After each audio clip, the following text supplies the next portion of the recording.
Thanks for watching. Don't forget to like, comment, share and subscribe to Maulana Habibullah Rouhani Official. الحمد لله وكفى وسلام على عباده الذين اصطفى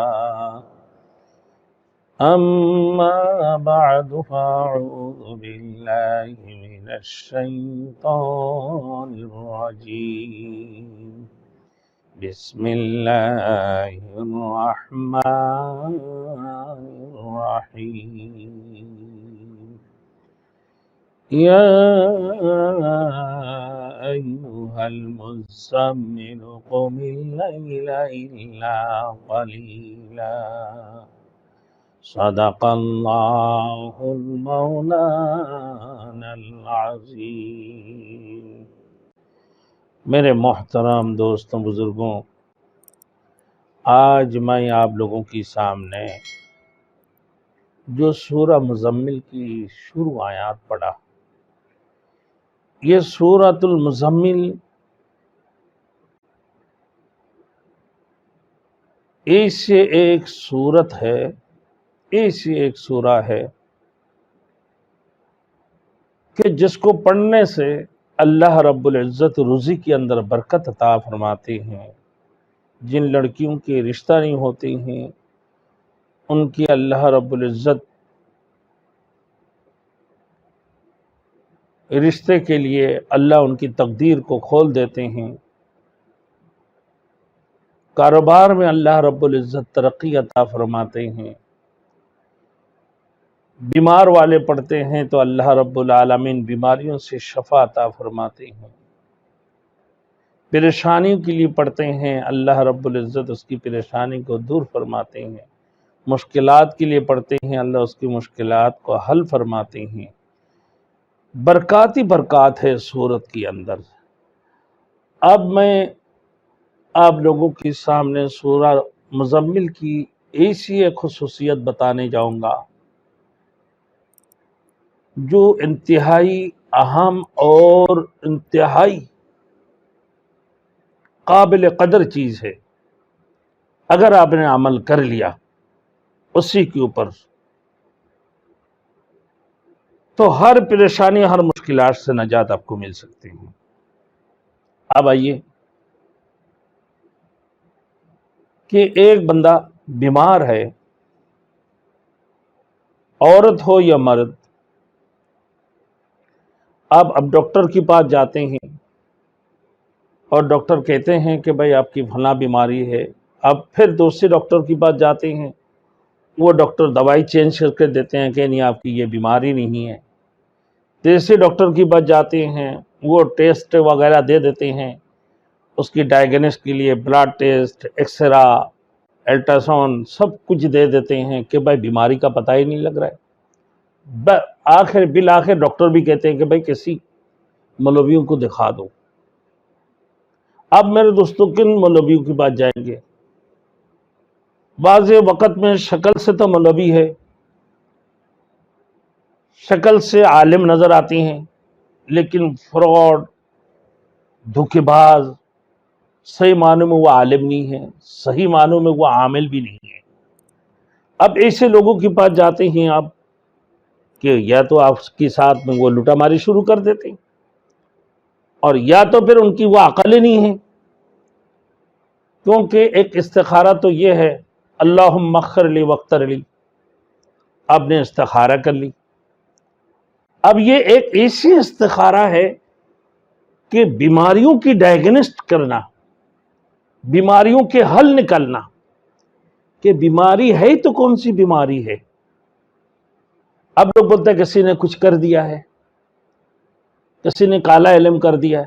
تقریباً ہمارے پاس لوگ آتے ہیں کہ صاحب مجھے کسی نے کچھ کر دیا ہے، دیکھ لیں۔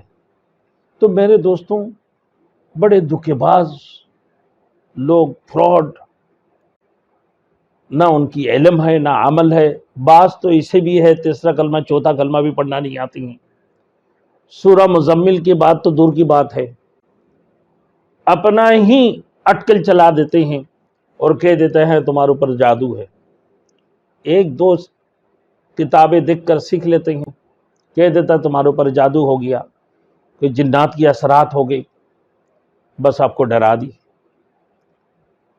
اب اچھے عامل اب تلاش کرتے ہیں، اگر آپ تلاش کر بھی لیے ہیں، غیر محرم ہے، تو غیر محرم کی صورت میں آپ کسی علماء کے پاس، کسی بزرگ کے پاس آپ جا نہیں سکتے، اور وہ اسے داغا کو ناپ کے دیکھ بھی نہیں سکتے۔ ہاں داغا لے کے جائیں، پھر وہ پڑھیں گے، اس کے بعد آپ پہلے ناپ کے لے جائیں گے، پھر لے کر آئیں گے، پھر لے کے جائیں گے، تو بہتر یہ کیوں نہ ہو کہ جب آپ مجھ سے ٹیلی فون کر لیں یا مجھ سے بات کر لیں، اجازت مانگ لیں، ہم آپ کو اجازت دینے کے لیے تیار ہیں۔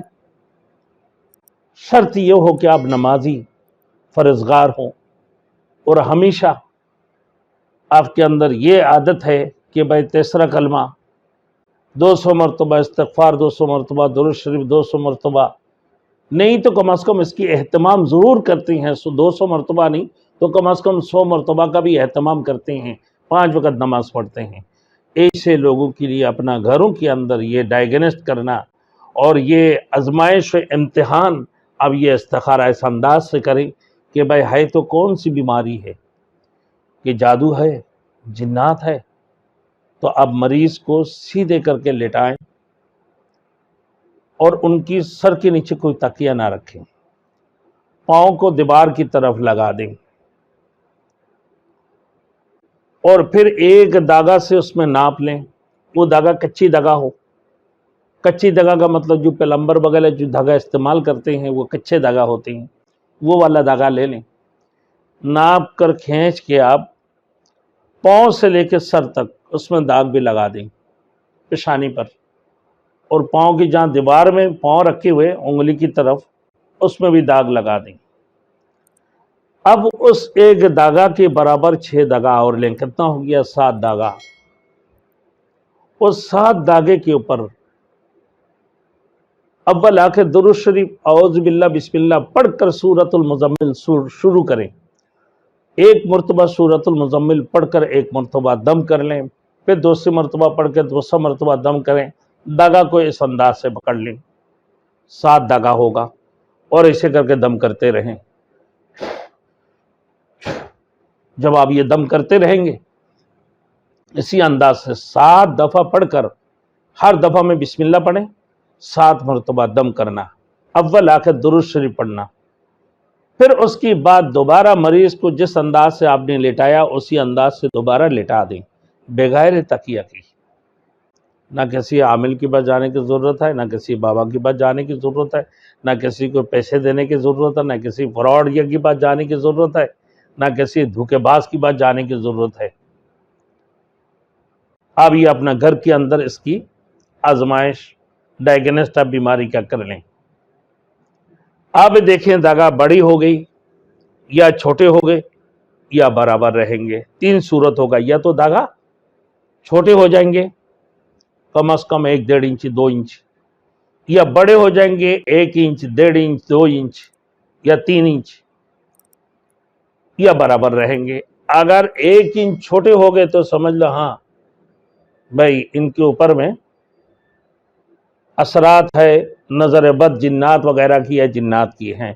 2 انچ بڑھ گئے، جنات کے اثرات ہے لیکن خطرناک نہیں ہے، 2 انچ ہو گئے یا اس سے زیادہ ہو گئے، آپ یہ سمجھ لیں نا کہ ان کے اوپر خطرناک قسم کی جنات کی اثرات ہے، ان کو جنات ان کی معدے جگر کو بھی نقصان پہنچا رہا ہے، ان کی دماغ کو بھی نقصان پہنچا رہا ہے، نیند کو بھی نقصان پہنچا رہا ہے، ان کی جسم کے اندر ترقی نہیں ہو رہا ہے۔ اور اگر داغے بڑے ہو گئے تو آپ یہ سمجھ لیں کہ بھائی ان کے اوپر میں جادو کسی نے علم کر دیا ہے، یعنی جادو کر دیا ہے، یا کسی نے ٹونا یا سحر کر دی، یا کالا علم بھی ہو سکتا ہے۔ زیادہ لمبا ہو تو سمجھ لیں مریض کے لیے بہت زیادہ خطرناک معاملات ہے۔ اور اگر برابر رہیں تو آپ خود اس کے اوپر اندازہ کر لیں گے، نہ بھائی کسی مولوی کے پاس بھی جانے کی ضرورت نہیں، کسی عامل کے پاس بھی جانے کی ضرورت نہیں ہے، کسی علماء کے پاس بھی جانے کی ضرورت نہیں ہے۔ ہم کیا کر لیں کہ بھائی گھر کے اندر یہی کام کر لیں، برابر رہ گئے داغا، اگر برابر ہو گئے تو آپ سیدھے ڈاکٹر کی پاس جائیں، ڈاکٹر صاحب اس کو بیماری ہے، ہو سکتا ہے پھر آپ جگر کی ٹیسٹ بھی کرا لیں تو میدا کی ٹیسٹ بھی کرا لیں، اور جو ہے نا گردے کے ٹیسٹ بھی کرا لیں، کڈنی وغیرہ کا، یہ سارے ٹیسٹ وغیرہ کرانے کے بعد ایک مطمئن ہو سکتا ہے ڈاکٹر بھی کہ نہیں، آپ کسی عامل کے پاس، کسی مولوی کے پاس جانے کی ضرورت نہیں ہے، ڈاکٹر صاحب اس کو بیماری ہے جو پکڑ میں نہیں آ رہا ہے، آپ جو ڈائیگنوس کر نہیں پا رہا ہے یا بلڈ وغیرہ کے ذریعے سے اس کی صحیح ڈائیگنوس نہیں ہو رہا ہے، اچھے کسی جگہ پر بھیج دیں تاکہ اس بیماری کا ڈائیگنوس ہو جائے، اس کی بیماری کا امتحان ہو جائے، صحیح طریقہ سے اس کی نتیجہ نکل کر آ جائے۔ اب میرے دوست اسی سورہ مزمل سے سارے نتیجہ آپ کی سامنے آ گئے، اب ایک دفعہ کر کے دیکھیں کتنی ہے سورہ مزمل پڑھنے میں 1-1.5 منٹ 2 منٹ 10 منٹ کے اندر آپ کی پورے سال بھر کی 10 سال کی دوڑ بھاگ نا ایک طرف رکھ کے ہم صرف 10 منٹ کے اندر آپ کی سارے مسائل گھر کے اندر حل ہو گئی۔